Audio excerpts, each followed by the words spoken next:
주님의 이름으로 환영하고 축복합니다. 우리 옆에 있는 분들과 이렇게 인사 나누겠습니다. 우리는 시시하게 살 수 없습니다. 한 번 더, 우리는 시시하게 살 수 없습니다. 네, 오늘은 우리가 시시하게 살 수 없는 이유라는 제목으로 사도행전 20장 22절에서 24절 말씀 함께 나누겠습니다. 제가 한 절, 여러분들이 한 절 읽겠습니다. 보라, 이제 나는 성령에 매여 예루살렘으로 가는데 거기서 무슨 일을 당할는지 알지 못하노라.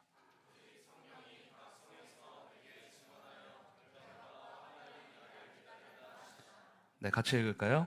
내가 달려갈 길과 주 예수께 받은 사명 곧 하나님의 은혜의 복음을 증언하는 일을 마치려 하면은 나의 생명조차 조금도 귀한 곳으로 아니하노라. 아멘. 네, 오늘 준기가 친구를 3명이나 전도했어요. 네. 준기가 저래 보여도 여기서 굉장히 큰 역할을 맡고 있거든요. 그래서 친구분들이 앞으로 잘 나와주셔야 될 것 같습니다. 네, 준기 멋있습니다. 네, 여러분 오늘 예배 끝나고 뭐가 있죠? 네, 뷰티. 네, 뷰티. 네, 병원 집사님 1년 중에 가장 행복해 보이십니다. 오늘 어디 가시나요? 오늘 어디 가세요? 비밀인가요? 알겠습니다. 이내성우님은 어디 가세요? 안정해서. 다들 비밀로 하시는. 석준 집사님은 어디로 가세요? 석준 집사님. 네. 안 궁금합니다. 뷰데이 미션이 있습니다. 뷰데이 미션 한번 보실까요? 데이트 장소에 가시면 가정이어도 좋습니다. 집이어도 좋으니까 3초만 이렇게 손 흔드는 형상, 형상이 아니라 영상, 네, 영상을 찍어주시면 이렇게 나중에 취합해서 네, 영상을 만든다고 하니까요. 그거 찍어주시고, 두 번째가 이제 이게 될 수 있을까 관건인데, 연애 때처럼, 부부 아닙니다. 연애 때처럼 다정하게 사진을 찍어주시는데, 제일 다음 주에 사진을 이제 저희가 같이 보고 제일 호응이 좋은 커플에게 또 선물을 또 드리도록 하겠습니다. 그래서 포인트는 이제 어떻게 제일 이렇게 알콩달콩하게 사이 좋은 것처럼 이렇게 찍을 수 있을까, 그렇게 그거거든요. 그래서 뷰데이 미션이니까 꼭 해주시면 감사하겠습니다. 네, 감사하겠습니다. 네, 지지난 주에 나눴던 바울의 3차 전도 여행 기억 안 나시죠? 다 잊어버렸으니까 지도 다시 한번 봅시다. 바울의 3차 전도 여행인데요. 노란색 선만 볼게요. 노란색. 바울이 갔다가 되돌아오는 여정인데, 고린도에서 출발해서 데살로니가 위에 빌립보, 그 다음에 네아폴리를 들렸다가 유드고가 부활했던 그 밑에 드로아 기억나시죠?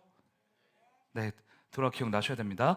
드로아에 갑니다. 그리고 여기서 좀 더 자세히 봐야 되는데 다음 PPT 한번 보여주세요. 네, 이제 여기 드로아에서 가는 여정인데, 바울은 드로아에서 자기 일행을 먼저 배에 태워서 보냅니다. 그리고 바울 자신은 육로로 아소라는 지역까지 가요.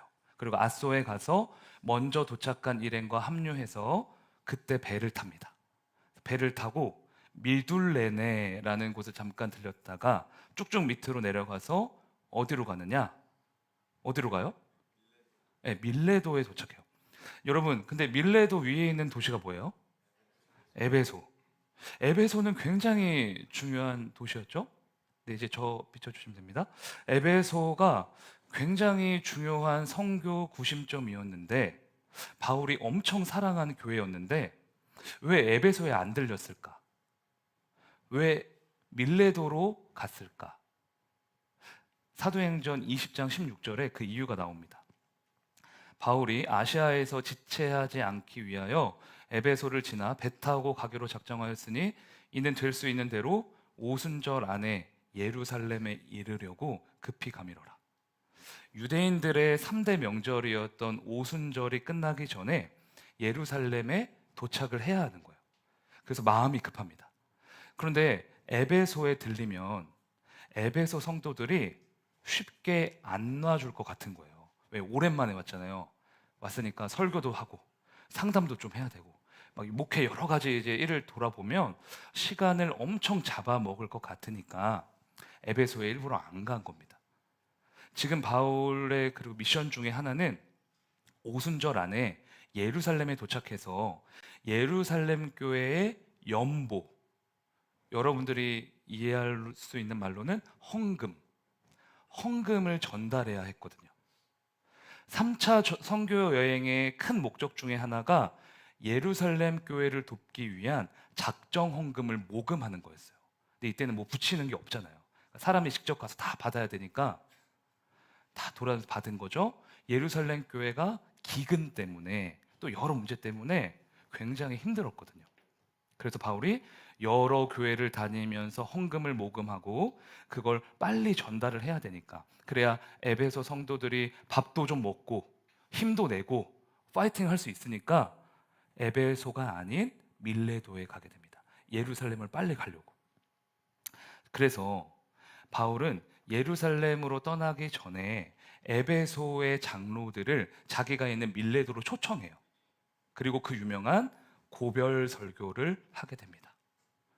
그럼 바울은 에베소의 장로님들에게 어떤 설교를 남겼는가? 첫째, 내가 이제까지 이런 사역을 해왔습니다 라고 목회의 전반적인 내용을 나눕니다. 그 둘째, 앞으로 일어날 일에 대해서 미리 알려줘요. 하나님께 기도하면서 바울은 앞으로 일어날 일들을 어느 정도 감지하고 있었던 것 같아요. 그래서 예루살렘에 가면 내가 잡힐 거고 핍박을 당할 거고 뭐 이런 이야기들을 쭉 합니다. 그 세 번째, 자신의 믿음과 결단, 그 각오를 전합니다. 마지막 세 번째 내용이 오늘 우리가 나누려고 하는 핵심 메시지예요. 바울의 사명입니다. 자, 본격적인 메시지로 들어가기 전에 제가 먼저 질문을 하나 해볼게요. 여러분, 소명과 사명의 차이를 구분하십니까? 우리가 교회 다니면서 소명, 사명 되게 많이 들었는데 정확한 의미를 구분하실 수 있을까요? 제가 제일 기억하기 쉽게 알려드릴게요. 소명은 하나님이 우리를 부르시는 거예요. 그래서 영어로 뭐라고 하냐? 콜링입니다. 콜링. 부르셨으니까. 하나님이 우리를 자녀로 부르시고 예배의 자리로 부르시고 특별한 목적으로 부르시는 거예요. 그러면 사명은 뭐냐? 하나님이 우리를 보내시는 거예요. 그래서 사명은 영어로 뭐죠? 미션입니다. 네, 가야 돼요. 미션. 세상으로 보내시고 영혼에게 보내시고 나를 통해 이루고자 하는 일을 위해 보내십니다. 정리하면 소명은 우리를 소환하는 것, 사명은 소환된 우리가 하나님의 뜻을 깨달아 하나님의 일에 동참하는 것. 세상으로 나아가서 이렇게 정리하시면 돼요. 아셨죠? 그리고 가장 중요한 거, 소명과 사명이 있는 사람, 이 사람은요 결코 시시하게 살 수 없습니다. 이게 가장 두드러진 특징인 것 같아요. 저를 따라 하실까요? 사명으로 사는 자는 시시하게 살 수 없다. 네, 사명을 받은 자는요 물에 물 탄 듯 술에 술 탄 듯 그렇게 살 수 없어요. 뜨뜻미지근하게 하나님을 믿을 수 없습니다. 왜? 확실한 목적지가 정해져 있기 때문에. 본문 24절을 볼까요? 읽겠습니다. 시작. 네, 바울이 사명의 이야기를 딱 하면서 가장 먼저 내가 달려갈 길 말하고 있죠. 내가 달려갈 길이 뭐냐? 경주, 경기장 트랙, 그걸 말하는 거예요. 운동선수처럼 다른 곳을 보지 않고 하나님이 정해주신 그 목적지만 보고 막 달려간다. 여러분, 올림픽에서 마라톤 선수들이 나오는 거 보신 적 있으시죠? 경기 전에.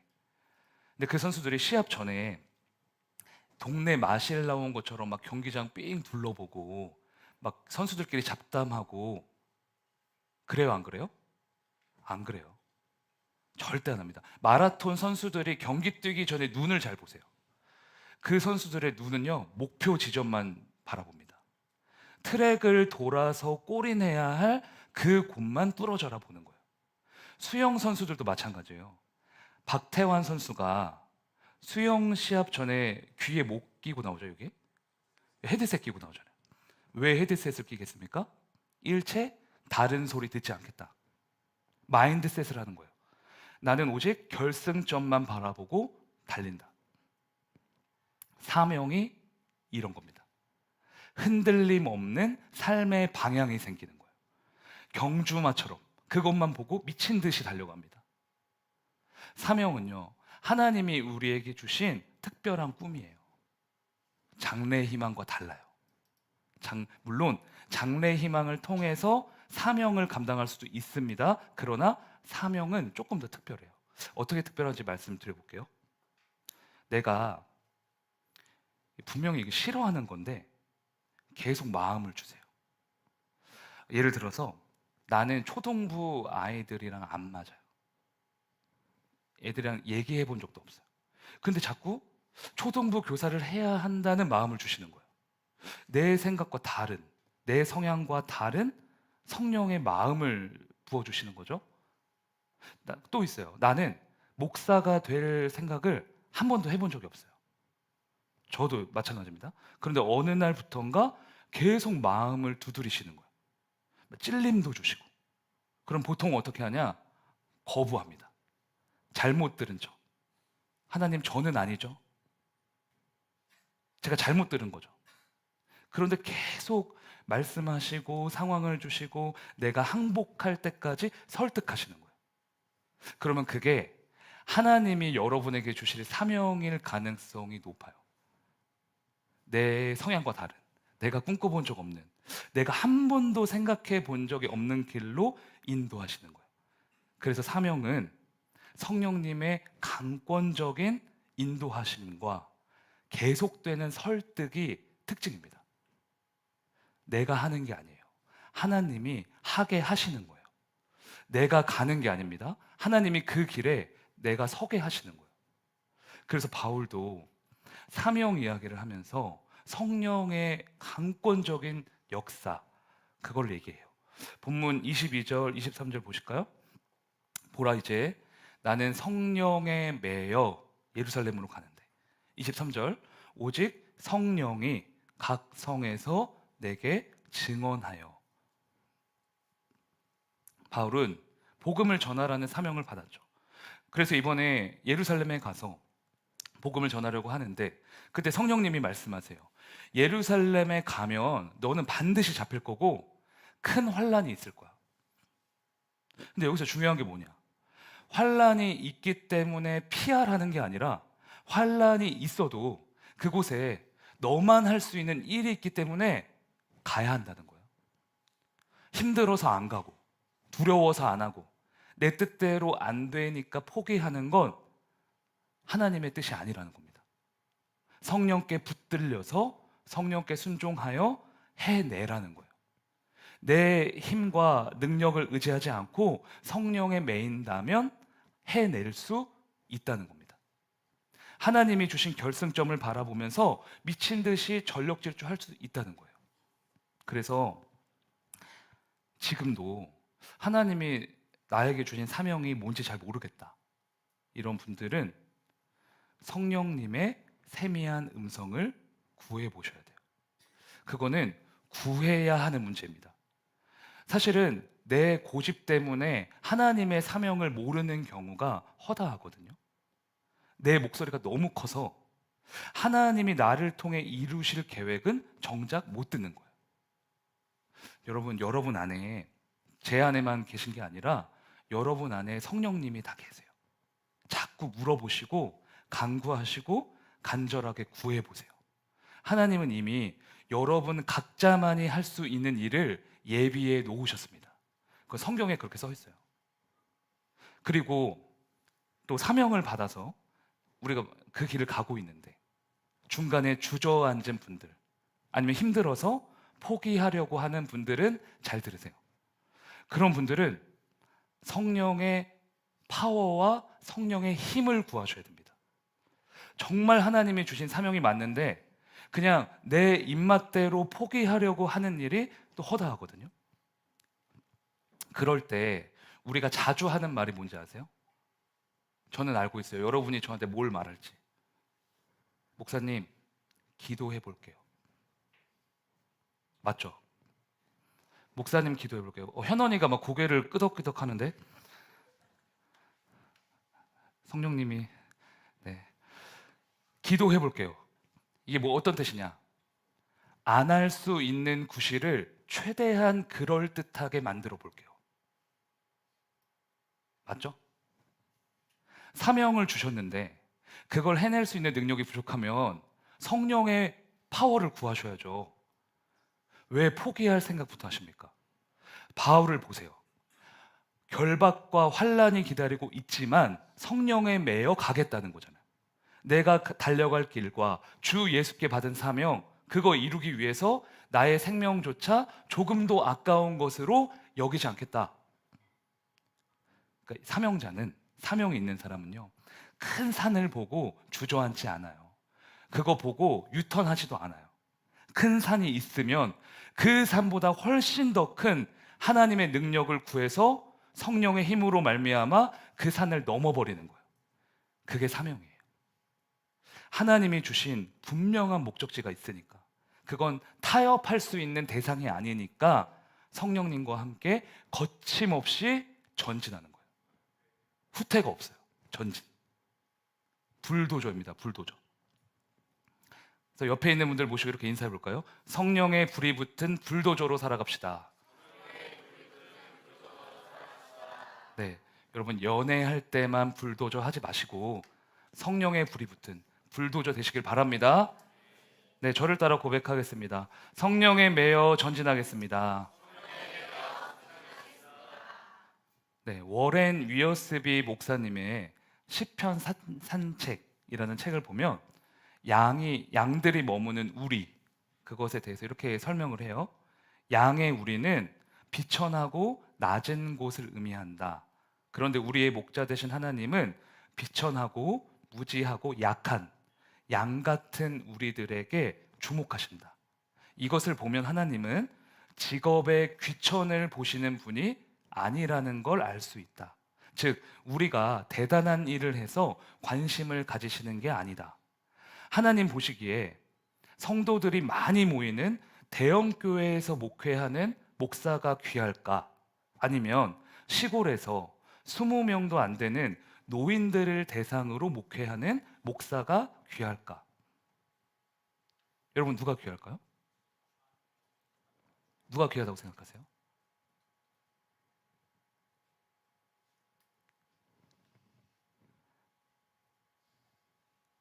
정답은, 그러니까 여기 책에서 그래요. 정답은 부르신 자리에서 최선을 다하는 사람이 귀하다.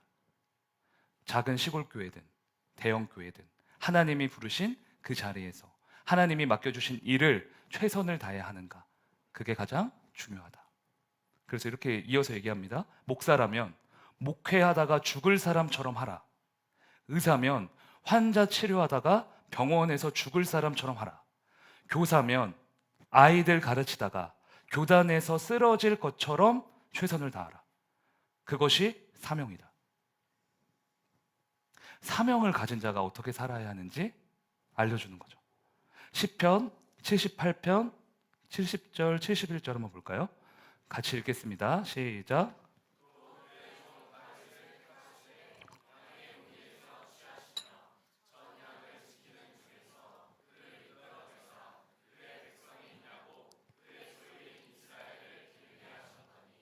네, 하나님이 다윗을 종으로 택하셨대요. 양의 우리에서 고르고 골라 다윗을 택하셨고 그에게 이스라엘 백성들을 목양하는 목자의 사명을 주셨다. 이게 하나님이 다윗에게 주신 사명이죠. 그리고 이 다음 구절에는 다윗이 하나님이 주신 사명에 대해 어떻게 반응했는가, 이게 나와요. 우리가 주목해야겠죠? 이어지는 72절. 사명받은 사람이 어떻게 살아야 되는가? 읽어봅시다. 시작.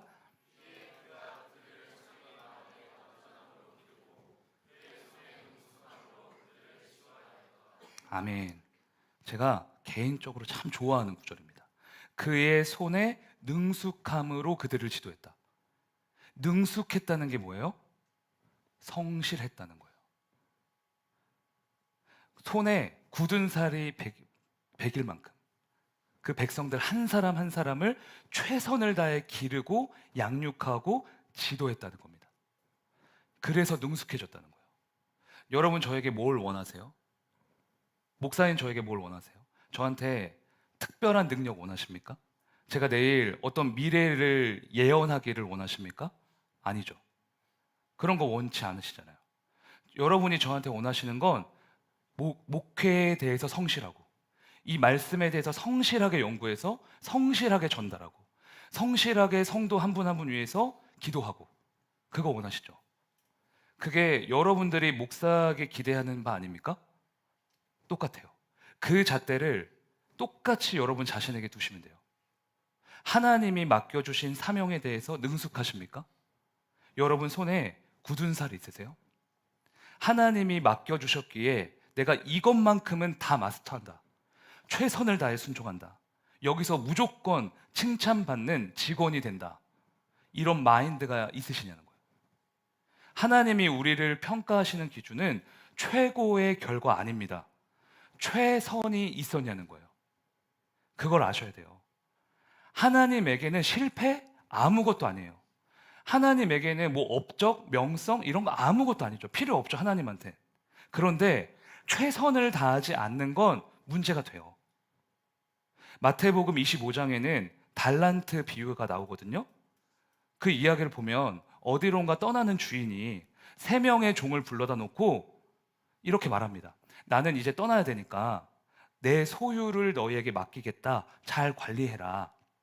그러면서 한 종에게는 5달란트, 한 종에게는 2달란트, 한 종에게는 1달란트를 나눠줘요. 그리고 주인이 나중에 와서 결산을 합니다. 그런데 5달란트, 2달란트 받았던 종들은 칭찬받아요. 왜? 그거 가지고 뭘 했어요. 열심히 뭘 해봤어요. 그래서 칭찬받아요. 그런데 1달란트 받은 종은 엄청 혼납니다. 왜? 주인에게 받은 그 1달란트를 땅에다 묻어놓고 아무것도 안 한 거예요. 그래서 이제 주인이 그 종을 크게 꾸짖으면서 이렇게 말해요. 여기 중요하겠죠? 마태복음 25장 26절. 한번 읽어봅시다. 시작. 여러분 보세요. 게으른 것과 악한 것은 동격입니다. 게으른 것이 곧 악한 거예요. 우리가 사람을 때리고 물건을 훔치고 그래서 하나님께 책망받는 거 아닙니다. 맡겨주신 사명에 최선을 다하지 않고 농땡이를 부리고 있으면 그게 악한 거예요. 그것이야말로 크게 책망받을 일입니다. 여러분들이 지금 학교에 있든 일터에 있든 가정에 있든 알바를 하든 교회에서 교사, 찬양팀, 임원, 셀장, 부셀장 뭘 하든지 간에 하나님이 맡겨주신 일을 소홀히 하지 마세요. 하나님과 하나님의 일을 분리해서 생각하지 마세요. 하나님의 일을 소홀히 하는 게 하나님을 소홀히 하는 겁니다. 맡겨주셨음에도 최선을 다하지 않는 거, 그게 악한 거예요. 어쩔 수 없었던 게 아니고 하나님이 가장 싫어하시는, 가장 외면하시는 사람입니다. 제가 하루 일과 마치면서 혼자 그냥 생각하는 게 있거든요. 하루 일과 그러니까 모니터를 다 끄고 이제 집에 들어가면서 생각하는 게 제 자신을 이렇게 평가하는데 그 평가의 기준이 뭐냐? 굉장히 심플해요. 나는 오늘도 최선을 다했나? 하나님 앞에서, 가족들 앞에서, 성도들 앞에서 부끄럽지 않게 열심히 살았나? 이거 하나예요. 이것만 되면 오케이. 와, 나 열심히 살았구나. 잘했구나. 왜? 하나님의 기준은 최고가 아니라 언제나 최선에 있기 때문에. 여러분, 주어진 일에 최선을 다하셔야 돼요. 저는 우리 청년들 기도할 때 그렇게 기도해요. 하나님, 우리 청년들이 직장에 가서, 학교에 가서 최선을 다하는 사람이 돼서 거기서 정말 그리스도인으로서 인정받는 그런 사람이 되게 해주세요. 저는 농땡이 부렸는데 은혜 받고 복 받고 물질 받고 그런 기도 안 합니다. 죄송해요. 반대로 기도해요. 농땡이 부리면 잘려야죠. 죄송해요. 근데 최선을 다하는 사람은요, 정말 그리스도의 향기가 묻어나요. 거기서. 그리고 하나님은 성실한 그 손 위에 축복하십니다. 하나님을 향한 여러분의 땀방울과 최선을 보시고 역사하시는 거예요. 나중에 나 그때 잘할 걸 이렇게 후회하지 마시고 후회 없이 최선을 다하는 하루하루를 보내시길 바랍니다. 누가 보든 보지 않든 최선을 다하셔서 하나님이 크게 사용하시는 사명자가 되시길 축복합니다. 저를 따라 고백하겠습니다. 맡겨주신 일에 최선을 다하겠습니다. 이제 마지막 본문 24절 읽겠습니다. 시작.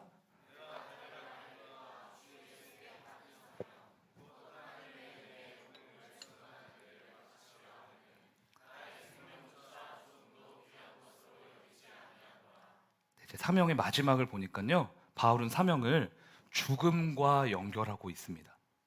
그러니까 사명을 위해서라면 죽을 수 있다는 거예요. 그러니까 죽는 폼만 잡는 게 아니라 진짜 죽겠다는 겁니다. 예루살렘에 가서 진짜 죽겠다는 거예요. 마치 당장 내일 죽을 사람처럼 비장한 각오, 비장한 결단으로 말하는 거죠. 여러분, 이게 왜 중요한지 아세요? 와닿게 말씀드려 볼게요. 만약에 여러분이 내일 죽는다고 생각해 보세요. 내일 다 죽습니다, 우리. 그럼 오늘 뭐 하실 거예요? 굉장히 심플해지죠. 복잡한 생각이 갑자기 사라져요. 내일 죽어요? 그럼 오늘 뭐 하실 거예요? 딱 정해져요. 심플해집니다. 우리가 하나님이 주신 사명, 이 하루하루를 왜 가볍게 여기는지 아세요? 왜 늘 할 수 있다고 생각하는가? 이 인생이 계속 지속될 거라는 착각 속에 있기 때문이에요. 여러분, 내일을 장담하실 수 있으십니까? 내일이 우리에게 속한 날 맞습니까? 아니잖아요. 하나님이 오늘이라도 부르시면 군말 없이 가야 돼요. 이 땅에 태어날 때야 순서가 있었지 천국에 가는 건 순서 없습니다. 장례식 가보면 여러분들 다 보셨잖아요. 장례식에서. 그런데 왜 죽음을 모른 척 하십니까? 사실 죽음은 우리 곁에 있는데 아무도 장담할 수 없는 것이 죽음이에요. 그래서 이 죽음을 인식한 사람은 하나님 앞에서 숙연해집니다. 이 세상이 얼마나 덧없는지 알기 때문에 인생이 심플해져요. 그때부터 하나님이 주신 사명이 보이고 그 사명을 위해서만 살게 되는 거예요. 스멜링 솔츠라는 말 들어보셨어요? 스멜링 솔츠. 스멜링 솔츠는 의식을 잃은 사람의 코 밑에 대서 정신을 번쩍 들게 할 때 사용하는 화학 물질이래요. 암모니아 같은 거예요. 죽음은 이 생이 영원할 거라는 착각에서 우리를 깨어나게 합니다. 죽음이 스멜링 솔츠가 되는 거예요. 우리를 깨우는 영적인 자극제. 오전 예배 때도 말씀드렸는데 못 들은 분들이 많으시니까 다시 한번 말씀드릴게요. 지난 13일 부천 원종동 제1시장에서 1톤 트럭 운전자가 시장을 덮치는 큰 사고가 있었습니다. 18명이 다치고 4명이 죽었어요. 그런데 그 현장에 우리 교회 최서영 집사님의 아들 문영인 청년도 있었어요. 이 청년이 몇 살인지 아세요? 불과 24살이에요. 문영인 청년은 중상을 입고 병원에 옮겨졌지만 의식을 회복하지 못했고 결국 뇌사 상태에 빠졌습니다. 그런데 최서영 집사님은 연명 치료를 하는 대신 아들의 장기를 기증하는 선택을 하셨어요. 몸속에 있는 장기뿐만 아니라 피부까지 다 기증해서 총 몇 명을 살리셨는지 아세요? 100명을 살렸어요. 100명을 살리는 위대한 일을 하셨습니다. 문영인 청년과 최서영 집사님은 그렇게 그리스도의 생명을 나누셨어요. 온 세상을 그리스도의 빛으로 채우셨습니다. 내 목숨보다 귀한 아들의 장기를 어떻게 쉽게 내어줄 수 있겠습니까? 근데 그렇게 하셨어요. 왜? 그것이 아들의 사명이고 집사님의 사명이라고 생각했으니까. 그렇게 말씀하셨어요, 집사님이 장례 예배 때. 하나님이 나에게만 주신 특별한 사명이라고 믿으셨으니까 그 일을 해내신 거예요. 저는 문영인 형제의 장례 예배에서 이렇게 말했습니다. 문영인 형제는 가장 위대한 승리를 이뤘습니다. 그 누구도 해낼 수 없는, 흉내낼 수 없는 가장 위대한 일을 하셨습니다. 진심이었습니다. 그 누구도 흉내낼 수 없는 위대한 사명을 완수하셨어요. 그래서 하늘에서 지금 찬란하게 빛나고 계시겠죠? 저는 장담합니다. 문영인 형제의 면류관과 하늘의 상급은 어마어마할 거예요. 저랑 비교되지 않을 정도로 클 겁니다. 왠지 아세요?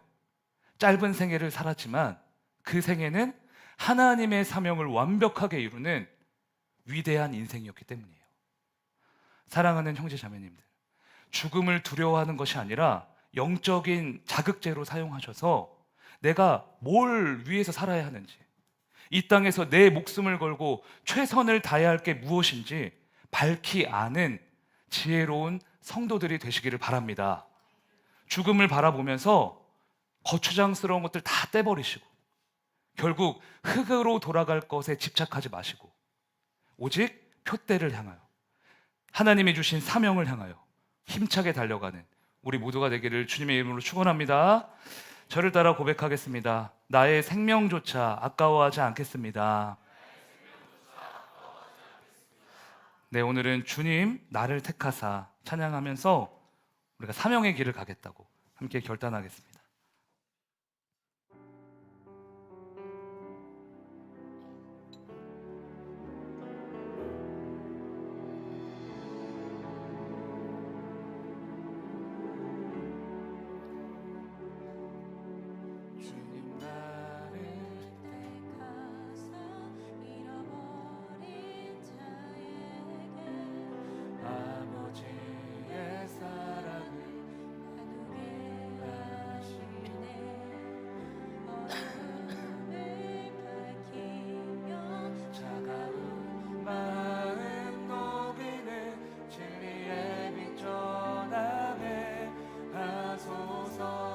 성령으로 임하사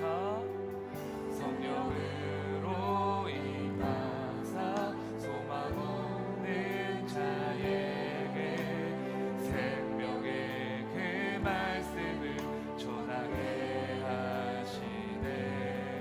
목자 없는 양같이 방황하는 저들에게 주의 사랑 전하게 하소서. 아멘. 보내소서. 시련이 찾아올 때도 주님의 눈물 기억하게 하소서. 보내소서. 주께서 가신 길을 다 걸어가게 하소서. 우리에게 주신 사명을 생각하며 다시 한번 고백합니다. 성령으로 임하사 소망 없는 자에게 생명의 그 말씀을 전하게 하시네. 목자 없는 양같이 방황하는 저들에게 주의 사랑 전하게 하소서. 아멘. 주님 우리를 보내소서.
하나님 아버지, 우리는 시시하게 살 수 없는 하나님의 아들과 딸입니다.